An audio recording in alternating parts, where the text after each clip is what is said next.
반으로 갔어야죠. 그럼 모두가. 네, 법조 비리 이야기를 한참 하다 보니까 벌써 시간이 이렇게 되었는데 그래도 전략의 성공입니다. 예, 댓글창에는 모두가 민주당 이야기밖에 안 하고 계셔가지고요. 그 이야기 넘어가야 될 것 같습니다. 그 특별검사를 조국 혁신당 추천 인사로 하는 것에 대한 좀 여러 가지 해석들이 나왔었는데 결과적으로 그 해석의 종지부를 찍는 보도가 주말 사이 MBC에서 나왔거든요. 그러니까 대통령이 전주철 변호사는 그 김성태 변호인이었고 이에 대해서 추천하는 것이 불쾌하다라는 취지 이야기를 했다는 것인데 사실 이 쌍방울 사건은 우리 봉지욱 기자도 오래 취재했던 사건인데 이 김성태 변호인을 임명하는 것에 대한 대통령의 문제 의식은 어떻게 보세요? 일단은 이거는 뭐 사실은 MBC 보도 한 이틀 전인가 제가 이제 김어준 뉴스공장 퍼니포에서 얘기를 한 거죠. 왜 조국 혁신당 추천 권창영 변호사가 됐을까 되게 궁금해하더라고요. 그래서 제가 아니 그건 너무 당연한 거 아니냐. 전준철 변호사는 대북송금 사건, 그러니까 이른바 쌍방울 측의 변호인을 했던 사람이기 때문에 대통령 입장에서 어떻게 이 사람을 하겠냐라고 이제 얘기를 제가 한 거예요. 하고 나서 이제 MBC가 그걸 뭐 취재를 좀 더 해서 대통령이 거기서 굉장히 뭐 언짢아했다, 화를 냈다 이렇게 된 거잖아요. 근데 그거는 꼭 대통령이 아니더라도 저라도 열받죠. 왜냐하면 지금 이 본인도 전주현 변호사 본인도 그렇게 얘기하고 하지만 이성윤 뭐 의원이 오늘 아침에 뉴스공장 얘기하는 거 제가 봤어요. 근데 대북송금 사건의 구조 자체가 처음에는 쌍방울 그룹이 이재명 경기도지사의 변호사비를 대납했다. 요걸로 시작을 하다가 2022년 12월경부터 사건을 틀잖아요. 사건을 트는데 이거를 북한의 800만 달러를 이재명을 위해서 대납했다로 틀죠. 트는데 거기에 대해서 내가 김성태야. 협조할 동기가 있어야 되잖아요. 협조할 동기가 있어야 되는데 그 동기가 뭐냐. 김성태의 횡령과 배임이 너무 큰 거예요. 액수가. 그래서 제가 봤을 때도 아마 그게 징역 3년이 안 나왔을걸요. 김성태 그게 굉장히 적게 나왔어요. 횡령 배임 그게 형량이 굉장히 적게 나와서 제가 깜짝 놀랐는데 예를 들면 내가 대기업 회장이고 회사를 살려야겠다고 하면 2년 6개월 실형 선고가 나왔다고 나옵니다. 금액 한번 보세요. 그 금액이 굉장히 큰데 500억 원대 횡령 혐의. 500억 원대죠. 500억 원대 2년 6개월. 지금 초코파이 하나 훔쳐먹었다가 징역 살 뻔하기도 한 사람들이 있는데 2년 근데 보세요. 진짜 500억일까? 이 생각은 안 들어요? 검찰 단계에서 너 이재명을 위해서 돈 보냈다고 얘기해 라고 회유하면 떡고물 던져줘야 될 게 있잖아요. 사실은 대북송금 사건 외환관리법 위반 이거는 형량이 얼마 안 돼요. 아주 잘 나와야 징역형 집행유예 징역 6월에 뭐 집행유예 한 2년 나올 거야. 근데 거기에 대해서 이미 그 뇌물도 있었잖아요. 이화영 부지사의 뇌물. 그렇죠. 뇌물 때문에 사실 대북송금 사건 그 외환관리법 위반은 형량에 영향을 못 미쳤어요. 그러니까 김성태 입장에서는 가장 부담 없고 그렇다면 거기에 대해서 김성태가 어떤 똥꼬물을 줬을 때 받았겠어요? 돈이죠. 횡령과 배임 액수를 줄여주고 거기를 축소해주면 징역 2년 정도 나왔잖아요. 구형 자체가 얼마 안 된 거예요. 그 징역 2년 정도 나왔던 게. 요즘에 보이스피싱 조직에 속아서 고수익 알바라고 해갖고 현금 인출하는 친구들이 구형 5년에 2년 6월 나와요. 그걸로 뭐 얼마 벌었나요? 한 50만 원이요? 우리 4,200만 원 정치 자금차 리스 받았는데. 그러니까 제가 왜 그 말씀을 드리냐면 김상민. 이 대북송금 사건을 취재한 기자로서 봤을 때 횡령배임 사건은 대북송금 그 진술, 회유 그를 하기 위한 미끼였죠. 근데 그거를 담당했던 변호사가 그걸 모른다? 전체적인 횡령 배임 변호사는 알잖아요. 이게 한 면이에요, 사실. 연결돼서 모른다라고 말하는 건 적절치 못하다. 아니 그거는 미끼였고 당연히 그런데 되게 재밌는 건 뭐냐면 이 법무법인 광장 유재만부터 시작해갖고 이제 전주철 변호사가 13명의 변호인이 2023년 10월경 사임합니다. 왜 사임한 줄 아세요? 2023년 9월에 뭐가 있었죠? 9월 27일에 이재명 민주당 대표 구속영장 기각이 돼요. 그죠? 그 이후에 사임을 해요. 근데 당시에 저희 취재 기자들이 듣기에는 김성태가 수임료를 못 주겠다고 한다. 수임료가 너무 적다. 수임료 다툼이 있었어요. 이게 그러니까 법무관 그만둘 때 이거 우리가 해보니까 이건 검찰이 사건을 조작하려고 하네. 우리 협조 못하겠어. 못 맡겠어 이렇게 한 게 아니고 정의로운 이유가 아니었다. 돈 문제로 그만둔다니까. 그리고 저희가 봤을 때 본인은 중간에 빠져나왔다고 하는데 아마 선임계에 있던 명단은 처음부터 끝까지 있었던 걸로 저희는 파악을 하고 있거든요. 기사도 그렇게 나와 있고. 그러면 왜 민주당에서는 이렇게 봉지욱 기자가 아는 정도 내용인데 모르고 저 추천했어요? 이성윤 의원은 오늘 본인은 몰랐다고. 왜냐하면 전주철 변호사 본인이 난 크게 관여한 거 없고 그래서 나 얘기를 안 했대요. 너 뭐 문제 되는 거 있냐 했을 때. 말씀을 드리고 싶은 게 구글링만 해도 김성태 변호사 네. 선임 내용 나오던데요. 그러게요. 제가 오늘 네. 들어오기 전에 그러니까 요즘 거 배제 하고 기간 설정해갖고 구글링만 해도 나오는 거라 저는 거기 사실 그 해명 보고 더 좀 어처구니 없을 때 음모론이다. 예. 그럼 대통령실은 음모론에 기분이 나쁜 건가요? 대통령실에서 기분 나빴다는데 그건 대통령실이 음모론을 펼치는 건가? 이거는 좀 되게 부적절한 해명이 아니었나 싶어요. 근데 지금 그러니까 특검의 선임 시스템 자체가 지금 뭐 정청래 대표 비판 많이 했는데 일단은 여태까지는 다 원내대표 쪽에서 해왔던 건 맞아요. 예. 여태까지 그렇게 해왔고 법사위원들도 모른 채 됐잖아요. 예. 그러니까 정청래 대표가 사과를 한 건 적절한 게 지금 시스템 자체가 잘못돼 있고 자기가 그 모니터링 제대로 못했다는 건 맞잖아요. 그건 민주당 내 그런 특검의 선임 과정에 시스템이 잘못됐다, 예. 그거 고치겠다라고 한 건 잘한 거죠. 잘한 건데 만약에 이제 이분이 전주자 변호사가 억울한 점이 진짜 있다고 하면 사실은 이분이 어떤 역할을 사전에 다 자기들이 민주당에서 파악을 해서 올릴 때 그걸 설명 자료를 같이 올렸어야죠. 예. 그게 없이 이 둘 중에 하나 해주세요라고 하면 심지어 민주당 우리 추천한 이분입니다라고 하면 당연히 청와대 입장에서는 기분이 나쁠 수밖에 없는 거. 저는 그렇게 생각해요.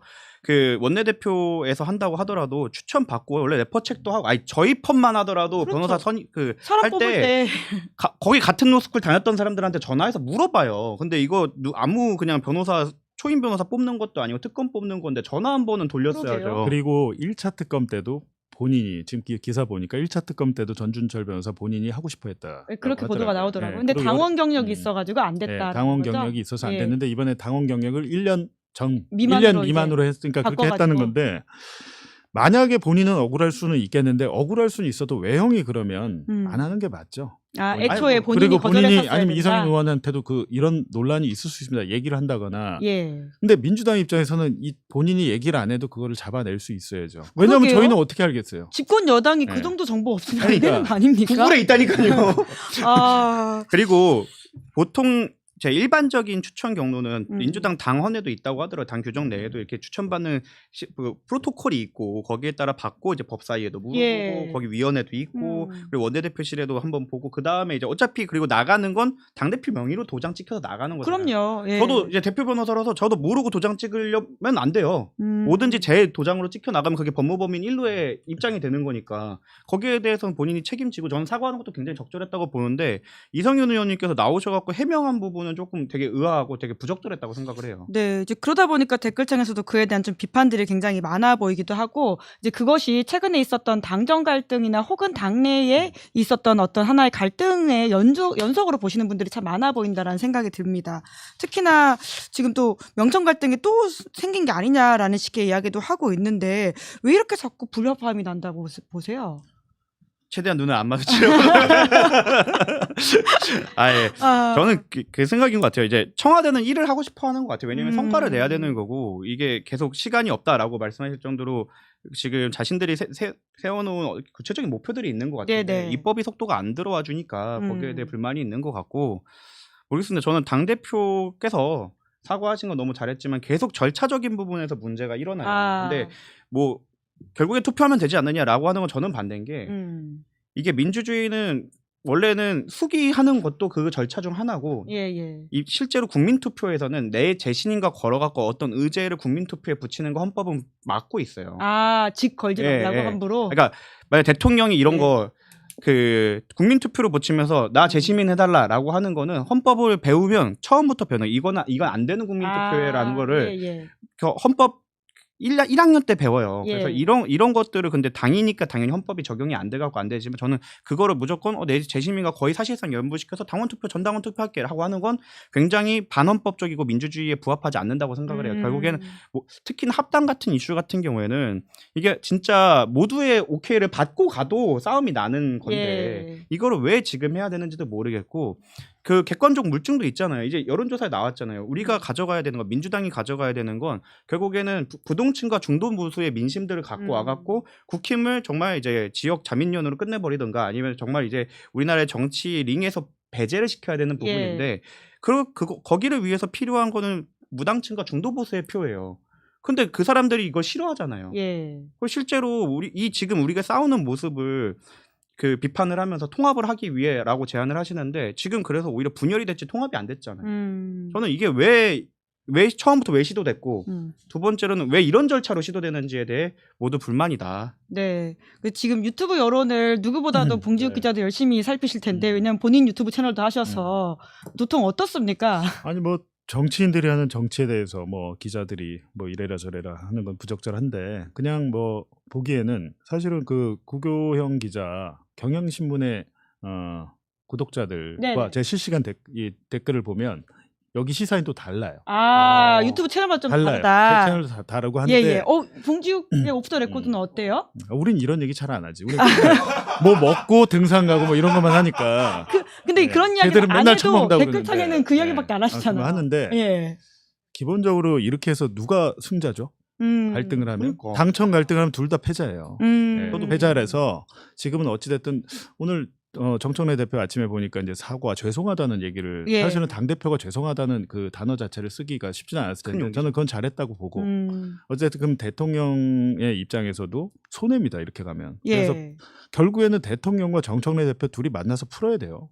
대통령과 그렇게밖에 없어요. 아니면 뭐 중간에 누가 지금 정무수석 홍익표 정무수석이 있으니까 가교 역할을 해서 풀던가 해야지. 지방선거 몇 개월 안 남았는데 이렇게 하면 누가 좋습니까? 당청 갈등 있으면 누가 제일 좋아요? 장동혁이 제일 좋은가요? 아니요 콘서트 하시는 분이 더 좋아할 것 같아요. 저희가 6일 전에 관련해서 라이브 폴을 붙였거든요. 근데 그 사이에 17,000명이 투표를 하셨고요. 찬성한다가 41%고 반대한다가 56%, 모르겠다가 3%라는 현재의 지금 스코어를 말씀드리겠습니다. 합당에 대해서. 이것도 사실은 처음엔 합당 여론이 더 높았거든요. 그렇죠. 근데 이제 1인 1표제랄지 여러 가지 지금 뭐 특검 임명이랄지 이런 부분에 대해서 연속적으로 문제가 터지니까 합당에 대한 그 찬성도 낮아지고 있거든요. 근데 이 추세에 대해서 지금 11일? 네, 지금 내일 모레 수요일 정도에 어떤 뭐 이야기가 나올 수도 있다. 예, 의총은 내일 한다라고 내일 하고 하는데요. 방향이 뭐 최고위원하고 왜냐하면 정청래 대표가 본인이 얘기한 대로 절차적으로 하겠다고 하는 거면 그 절차를 거쳐서 내부 기본적으로 뭐 당원 투표 붙이기 전에 의원들이 대다수가 반대를 해버리면 못 하는 거죠. 합당 그럼 못 될 거라고 보세요? 저는 근데 여러 가지 방법은 있을 것 같아요. 지방선거 전에 하는 건 사실상 쉽지 않아 보이고 대신에 선거를 어떻게 연합할지 뭐 요 정도까지는 나오지 않을까. 지금 이 상황에서 합당할 수 있나요? 비슷하게 보시나요? 저는 당위도 그렇게 봐요. 유예를 해야 된다. 일단 논의 자체를 하면서 너무 상처를 너무 많이 받고 있어요. 그리고 조국혁신당이 미운 게 아닙니다. 우당이에요. 근데 지금 갑자기 이걸 반대 논의에서 너무 뾰족하게 나아가서 조국혁신당과의 관계 자체 틀어져 갖고 선거연대도 못하면 그거야말로 손해가 큽니다. 서로 같이 가야 되고 반정치하는 신인규 변호사님의 그 표현인 반정치하는 사람들을 몰아내기 위해서는 조국혁신당도 같이 가야 돼서 이 논의를 빨리 멈췄으면 좋겠다는 생각이 없어요. 그래야 좀 댓글도 딴 것도 좀 관심 좀 가져주시고 할 텐데. 그러게요. 저희 거의 블랙거리여서 3주 내내 어떤 이야기를 해도 저도 요즘에 MC를 하면서 어떤 주제를 해도 가세연이 박근혜 집을 압류했대요 해도 밑에서는 합당 얘기만 하고 있고 계속 그 얘기만 하세요. 뭐 지금 김건희, 윤석열 어떤 이야기를 해도 결국 다 이렇게 좀 수렴되고 있어가지고 빨리 좀 정리가 되면 감옥에 좋겠다. 있는 윤석열, 김건희가 얼마나 좋아하겠습니까? 다들 그런 마음으로 이번 논의를 좀 바라보시는 마음이 있는 것 같고요. 이제 그런 차원에서 내일 모레 안에 좀 이 이슈가 어떤 형태로든 정리가 됐으면 좋겠다라는 말씀드리면서 그래도 아까 토크 콘서트 하셨던 분 이야기 하셨으니까 그분 이야기도 짧게 좀 다뤄볼까요? 한 줄 평하겠습니다. 다음 유튜버 하고 넘어가면 될 것 같습니다. 이제 유튜버가 됐다고 보세요. 근데 10,000명 넘게 유료 관객을 동원하는 건 대단한 티켓 파워이긴 하잖아요. 찌양 씨도 그 정도 모을 수 있을 거예요. 유튜버인 거죠. 왜냐면 그분은 당적조차 없어요. 저는 당적 있거든요. 그럼 제가 정치인에 가까운 거죠. 그분은 그냥 유튜버다 패스. 정치인도 아니다.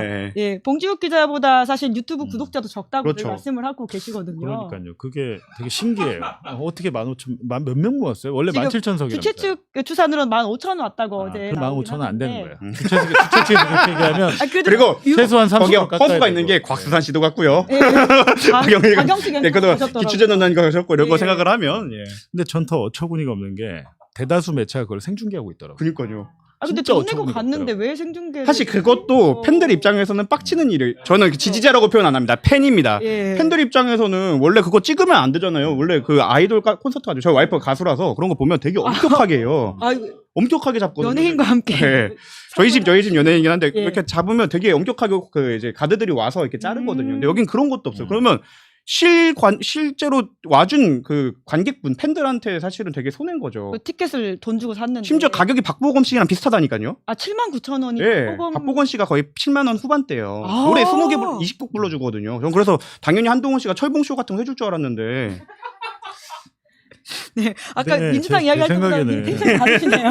이게 이제 행복합니다. 이게 어차피 경찰 수사로 보니까 장동혁 대표가 수사에 협조할 것 같아요. 지금 그런 네. 취지 이야기를 수사에 지난주에 협조할 한 것 바가 같은데 있죠. 저렇게 자신 있어 하는 거는 빼박 증거가 있는 겁니다. 그리고 그건 담당 일진 이정주 기자가 이미 네. 빼박 증거가 있는 건데 이제 뭐 예를 들면 그 IP 주소가 2개가 나왔는데 그 중에 하나는 이제 들리는 얘기입니다. 이거는 그 중에 하나는 당시 당 대표실이라는 얘기가 있어요.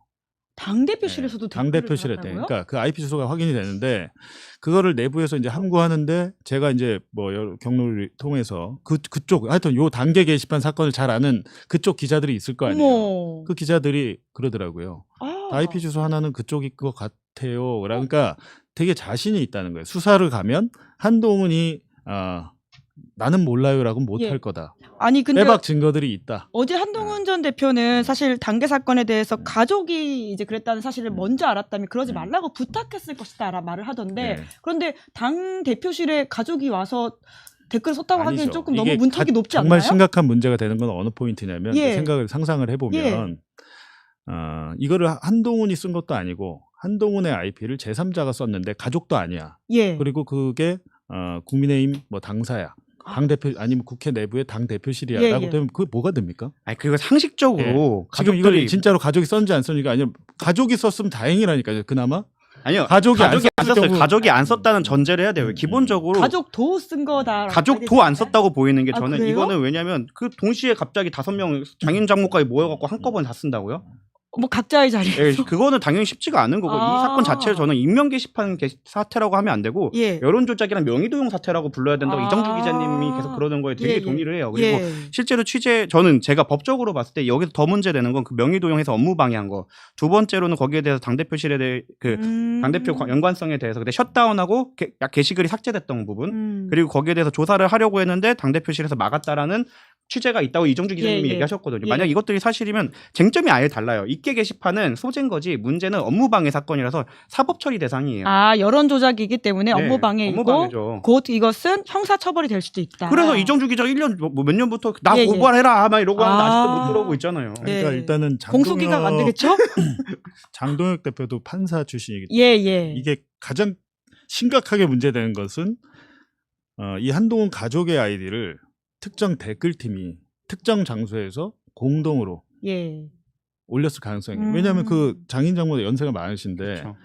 단계 게시판에 올리고 곧바로 DC 인사이드 뭐 갤러리나 그렇죠. 이런 바로 게시판에 퍼가고. 올리거든요. 이게 사실은 노인분한테 쉬운 일이 아니에요. 아. 근데 여러 가지 합리적인 의심을 해보면 이제 100세 댓글 시대니까. 별도의 댓글팀이 특정 아이디들을 쭉 모아서 음. 댓글 작업을 했을 가능성이 없지 않다는 거고 예전에도 보면 장해찬 씨가 한동훈 댓글팀 언급을 한번 했잖아요. 예 예. 장해찬 씨는 좀 알면 얘기를 하면 되는데 그 얘기하고 얘기를 안 하더라고. 왜냐면 그리고 본인한테도 댓글 달아달라고 부탁을 했다면서요.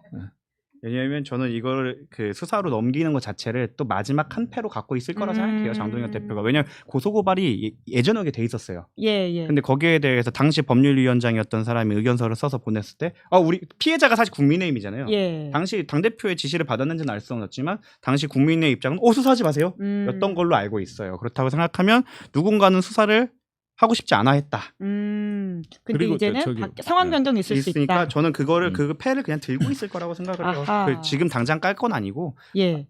만약에 그 유튜버 한동훈 씨가 갑자기 또 정치인으로 변모를 해서 출마를 한다던가 아 그럴 때 네. 수사 카드를 내밀 그러면 것이다. 바로 나와서 이제 예.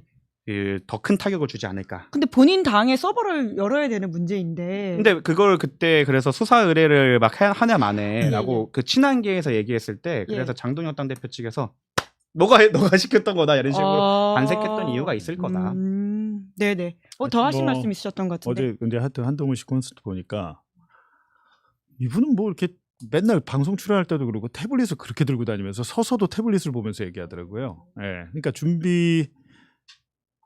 저렇게 말을 못 하나? 그러니까 내가 꼭 원고나 태블릿이나 이런 게 없으면 말을 못 이어가나 이런 생각이 드는 거예요. 왜냐하면 서서도 밑에 있는 태블릿을 계속 보더라고. 난 그게 차라리 저쪽에 프롬프터라도 좀 해주지. 돈도 많이 저기 초보 입장료도 유튜버들의 비싼데. 실수잖아요. 예. 그러니까 누가 봐도 진짜 초짜 유튜버의 티가 나더라고. 제가 지금 진행할 때 그러고 있거든요. 두 분 아까 민주당 이야기할 때랑 너무 텐션이 다르다라는 지적을 다시 한번 드리면서 이제 슬슬 마무리해야 될 것 같은데 사실 오늘 좀 준비한 게 많긴 한데 못 들어서 좀 아쉬운 게 있으시다면 그 이야기로 마무리하시면 될 것 같습니다. 사법 이슈도 굉장히 많고요. 정치권도 정치권대로 정신없이 돌아가긴 하네요. 예. 혹시 강조하고 싶으신 부분 있으실까요? 강조하고 싶어. 내 다음 유튜버 하고 넘어가면 될 것 같습니다. 네. 자, 우리 봉지욱 기자. 아니, 저도 없어요. 예. 근데 매일매일 이렇게 법원 판결이 공소기각이나 무죄로 나오니까 이거 굉장히 허망하네요. 이런 것들. 그러게요. 물론 수사한 분들도 허망하지만 관련해서 보도를 한 기자들도 굉장히 허망한 일이거든요. 그러게요. 네, 봉지욱 여러 기자 가지로. 굉장히 명태균 사건 무죄 났을 때 좀 우울하다고 쓰셨나요? 충격적이라고 쓰셨나요? 페이스북에 쓰셨던 게 하여튼 기억이 뭐 나네요. 여러 가지로 이제 허망하다고 쓰셨던 것 같아요. 하여튼 허망하고 예. 그렇지만 뭐 그렇다고 해서 이게 이렇게 끝날 것 같지는 않아요. 항상 영화에도 그렇지만 우리 인생에도 반전이 있습니다. 오. 그리고 그 반전에 또 있기 때문에 예. 기다려 보시면 앞으로 무죄 소식은 저희 법무법인 1로 내부 그 업무 스페이스에서만 있었으면 좋겠네요. 야, 2월 지금 19일에 깨알같이 지금 법무법인 일로 여러분 법무법인 일로 요즘 힘들대요. 2월달 진짜 힘듭니다. 그게 아니라 얘네가 아. 내가 분명히 쿠팡 그거 대상 손배 소송할 때 예. 한 5천 원이라도 받으라고 내가 그렇게 얘기를 했거든요. 저희가 그거 하셨어요? 무료로 했어요. 무료로. 저희가 제일 많이 하고 예. 있습니다. 아. 무료로 했는데 그 인지대만 얼마 몇 억이에요. 거의 지금 저희 대출 얘들 지금 대출 받아서 했는데 일반 사건을 많이 해야 됩니다. 지금이라도 좀 받으셔야 되는 거 아니 아니에요? 못 받아요. 이미 다 계약을 다 해드렸고 무료로 한다고 해서 모았는데 저희가 돈을 받을 수는 없고요. 몇 명이죠? 저희가 신청은 34만 명 해주셨고 계약은 24만 명 해주셨는데 24만 명 인지대만 인지대만 해도 저희 문건희 대표 요즘 방송 못 나오는 이유가 있어요. 은행을 계속 돌아다니면서 대출 받고 있어. 그리고 제가 얘기하지만 거기서 개인정보 유출 안 되게 조심해야 된다. 아 맞아요. 24만 명을 모았다가 거기서 유출이 되면 큰일 나니까 너무 어마어마한 정보를 갖고 있기 때문에 조심해야 되고. 진짜 열심히 하고 계시네요. 진짜 보니까 예. 이 문건일 정구승두 변호사 열심히 살고 공익제보자들 무료 변론 하잖아요. 이게 몇 년 동안 계속 해오기 힘들거든요. 진짜. 김기현 변호사도 그렇고 여러분께서 많이 도와주시고. 예. 살려주십시오. 댓글창에 이것만 하나 더 여쭤보겠습니다. 이런 판결마저 존중해야 되는 게 맞냐라는 임금님께 캔디님 질문이 있는데요. 이런 고민을 저희 시민분들이 하고 계시는 것 같은데 이럴 때 뭐라고 말씀드려야 아니 되나요? 개인적으로 존중 안 하셔도 돼요. 아직 그거는 이제 20과 30이 남아있긴 하다. 그러니까 학교에서 예. 학자들이 학교에서 배우는 거고 예. 시험 칠 때 쓰는 거. 국민들은 그냥 분노하시고 공분을 마음껏 표출하셔도 됩니다. 아무 상관없어요. 현직 변호사한테 좀 안 물어봤으면 좋겠어요. 우리는 시민의 입장에서 충분히 비평할 수 있다라는 봉지욱 기자의 이야기였습니다. 김인택 판사님 수원 오셨는데 저 수원에 재판이 많거든요. 네. 자, 김인택 부장판사의 앞으로 어떻게 될지도 좀 지켜보도록 하고요. 오늘은 여기까지 하겠습니다. 두 분 수고 많으셨습니다. 고맙습니다. 감사합니다. 네, 2월 9일 김은지의 뉴스인 준비한 방송 여기까지고요. 저는 내일 오후 5시에 장성철의 나는 솔로로 돌아오겠습니다. 내일 7기 옥수는 누구일지 기대해 주시면서요. 오늘 방송 재밌게 보셨다면 구독, 좋아요, 알림 설정 부탁드리겠습니다. 고맙습니다.